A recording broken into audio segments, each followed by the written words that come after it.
What if the most violent war in human history was never written down? What if empires burned, whole peoples vanished, and the earth itself was salted? And then, somewhere across the centuries, someone decided the world should simply forget. There are wounds in the ancient world that never made it into textbooks.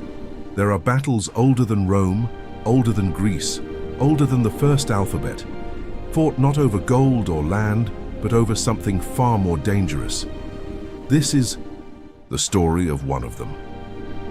Welcome to Mythic Origins.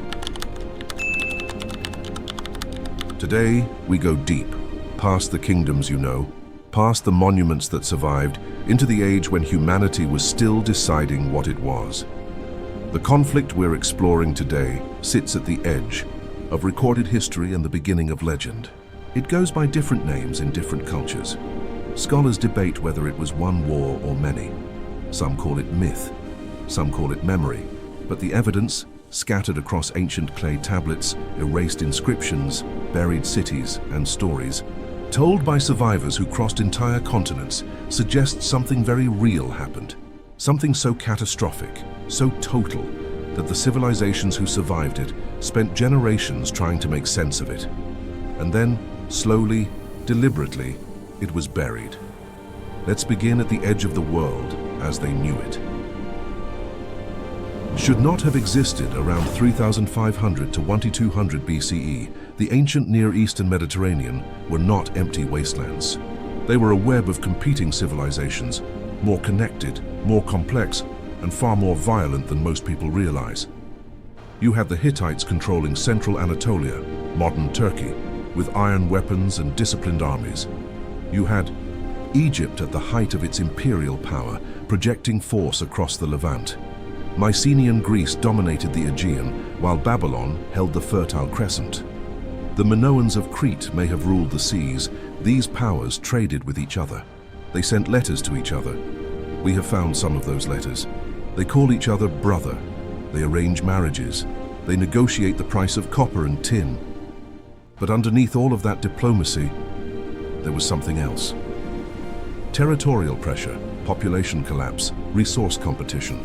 And at the fringes of every great empire, people who had no name in the historical record, but who had weapons and hunger and nothing left to lose.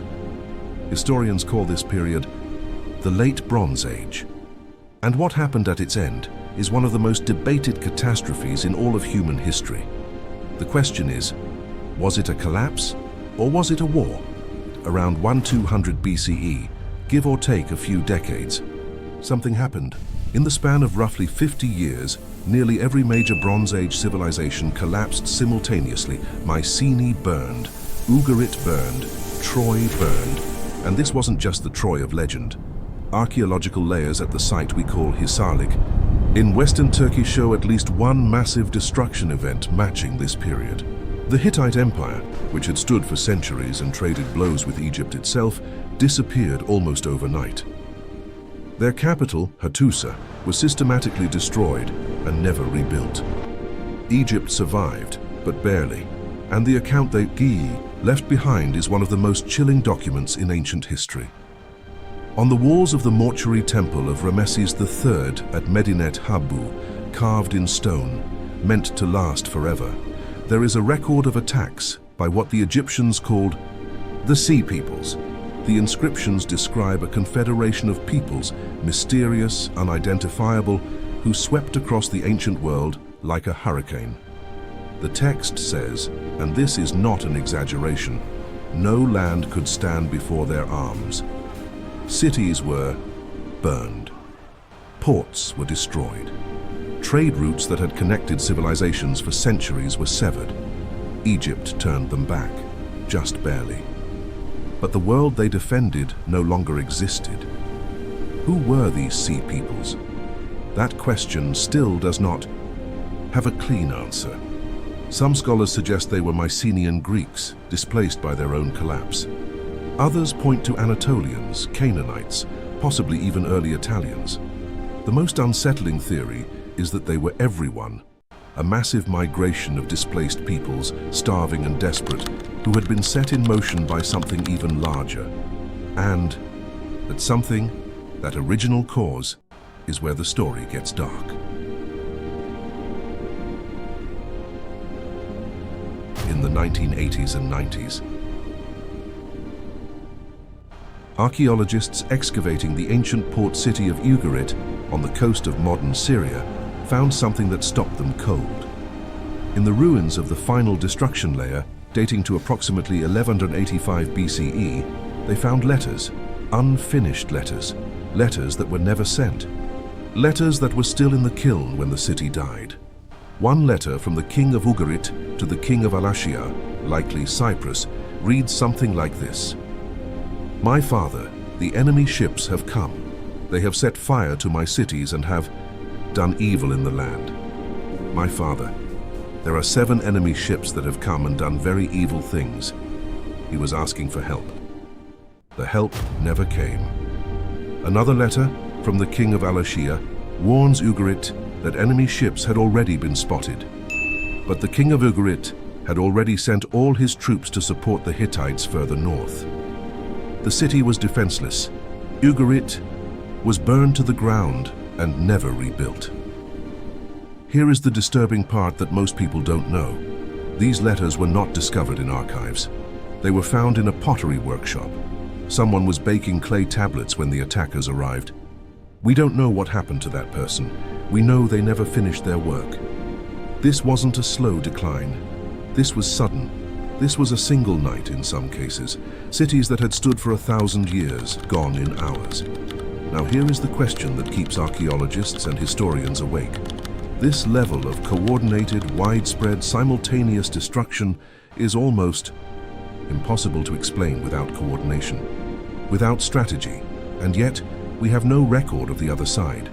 We have no documents from the Sea Peoples themselves, no founding myth, no victory inscription, no name for their leaders. They swept across the ancient world, destroyed civilizations, and left nothing written behind. Either they didn't write, or their writing was destroyed, or, and this is the theory some historians are now seriously considering, the record was erased by the civilizations that survived because the truth of who these people were was too dangerous to record. Let's talk about what we don't know and why that silence is significant. When Egypt's records describe the Sea Peoples, they are deliberately vague. The names they give, Peliset, Cheker, Shekelesh, Denyen, match no known ancient civilization with certainty. Scholars have been debating these identifications for over a century. The Peliset may be the Philistines, the Denyen may be the Danaans, a Greek people. But these are theories, not facts. What's strange is this. Egypt was obsessed with recording their enemies. They named them, they depicted them, they carved their faces on temple walls. But the Sea Peoples are almost never shown with identifying cultural markers. No specific homeland is named, no capital city is named. It is as if Egypt deliberately scrubbed the record of anything that could tell us who these people really were. Why would you do that? Why, after defeating your most terrifying enemy, would you erase their identity? One possibility, and again, this is historical theory, is that the Sea Peoples included people who were uncomfortably close to Egypt's own sphere. If some of them were displaced Egyptians or Egyptian allies, or even Egyptian mercenaries who had turned, that would be politically catastrophic to admit. Better to call them foreign invaders and leave it vague. There is also the question of the Hittites. Their sudden total collapse is one of the great mysteries of ancient history. Their records simply stop. Their capital vanished.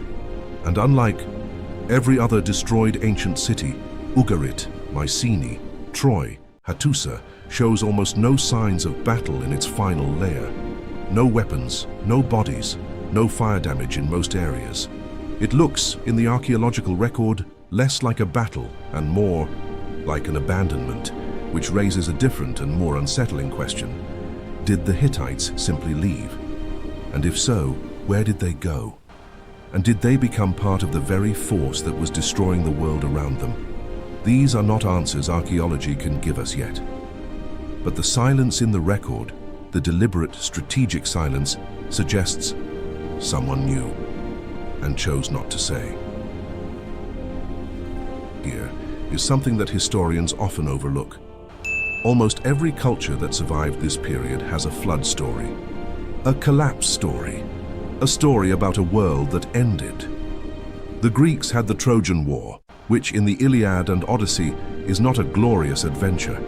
It is a decade of grinding atrocity that destroys the heroes who fight it. Troy falls. The victors go home to kingdoms that have fallen apart without them. The world is worse at the end than at the beginning.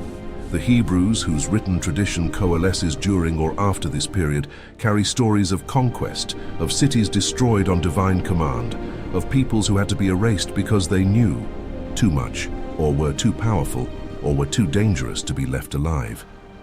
Modern scholars largely read these as historical memories of the chaotic world that emerged after the Bronze Age collapse.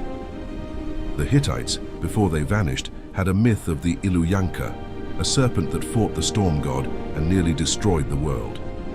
That myth was updated. The second version of it shows the storm god losing first before ultimately winning. As if someone rewrote the story to include a defeat that had to be processed before the victory could mean anything. Myth is often the only memory that survives when empires fall and libraries burn. And when you read the myths of this era carefully, what you find is not heroism and glory. You find trauma. You find a world that was hurt very badly and that built gods and stories to explain the wound. The war wasn't erased. It was transformed. It became the Trojan War. It became the Exodus. It became the fall of giants. It became every story about a golden age that ended in fire. And that transformation tells us something important.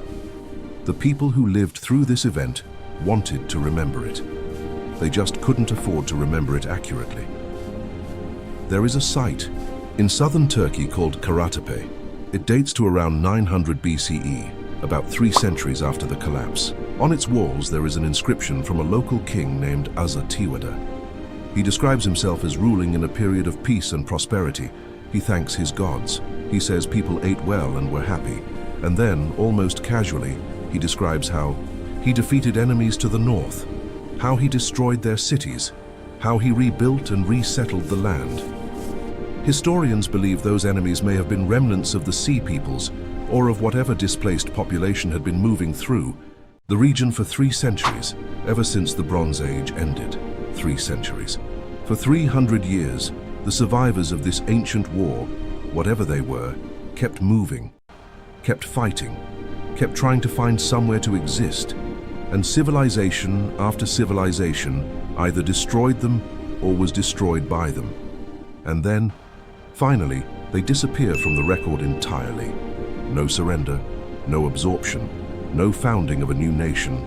They simply stop showing up. Where did they go? Some historians believe they merged with local populations and became in essence the people we later know as Phoenicians, Philistines, early Italians, early Greeks. That the chaos of the collapse was, in the very long run, also a mixing. A violent, brutal mixing that eventually produced the classical world. If that's true, then we are, in some sense, the descendants of both sides of this war. The builders and the destroyers, the erased and those who did the erasing. History did not try to erase this war because it was unimportant. History tried to erase it because it was too important, too close, too uncomfortable, too revealing about what human beings are capable of when the world stops working. And the fact that you're watching this, that you felt the pull of this story, that something in you recognized it, might say more than any inscription on any temple wall. We remember, even when we don't know that we're remembering.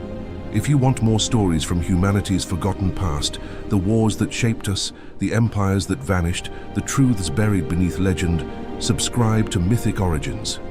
Every story we tell is one that someone at some point tried very hard to erase. We'll see you in the dark.